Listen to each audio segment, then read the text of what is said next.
এবার সরকারি ত্রিপল কম্বল ভর্তি লরি আটক করা হলো। সরকারি ত্রিপল সহ কম্বল ভর্তি লরি আটক। আপনাদের দেখাচ্ছি সেই ছবি। অরূপ রায়ের বাড়ির সামনে থেকে আটক। প্রাক্তন বিধায়কের বাড়ির সামনে এই ঘটনায় বিক্ষোভ হাওড়ায়, বিক্ষোভ বিজেপি কর্মী সমর্থকদের। ফোনে রয়েছে প্রতিনিধি শান্তনু করণ। শান্তনু, ঠিক কি ঘটনা, কি অভিযোগ করা হচ্ছে?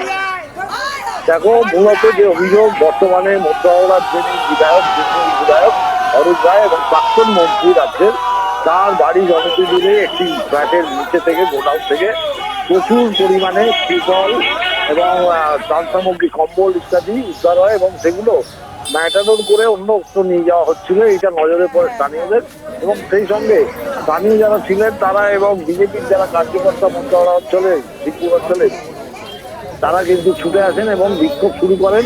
লরি ম্যাটাডোরগুলোকে আটক করে সেখানে বিক্ষোভ শুরু হয়। অরূপ বাড়ি একদম সামনেই, সেখানেই তারা বিক্ষোভ শুরু করেন।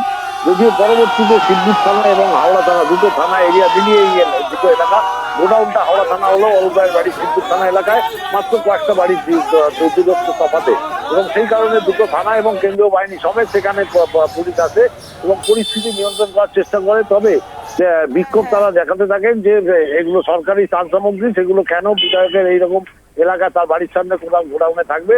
অর্থাৎ অভিযোগ তার বিরুদ্ধে, তিনি ত্রাণ সামগ্রী হোল্ড করে রেখেছেন, মানুষকে দেননি। যদিও পরবর্তীতে যেটা জানা যায় প্রশাসন সূত্রে, যে অরূপ রায় 29 মে তিনি ডিএমকে, জেলা শাসককে একটি চিঠি দিয়েছেন, যেখানে তার এমএলএ কোটায় মধ্য হাওড়ায় ডিস্ট্রিবিউশনের জন্য যে ত্রাণ সামগ্রী, তার মধ্যে যেগুলো বিলি হয়নি বা বেঁচে গেছে, সেই সামগ্রীগুলো তার একটা তালিকা তৈরি করে ডিএমকে তিনি চিঠি দিয়েছেন যে এইগুলো তিনি হস্তান্তর করবেন, অর্থাৎ ডিএমকে ফেরত দেবেন।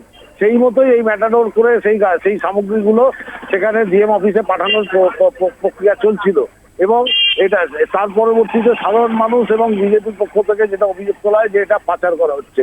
কিন্তু বিধায়কের পক্ষ থেকে যে এমএলএ কোটায় যেটা সামগ্রী পাওয়া হয়েছিল, সেগুলো বিলি বন্টন যেগুলো বাকি ছিল বা হয়নি, সেগুলো পাঠানোর প্রস্তুতি চলছিল।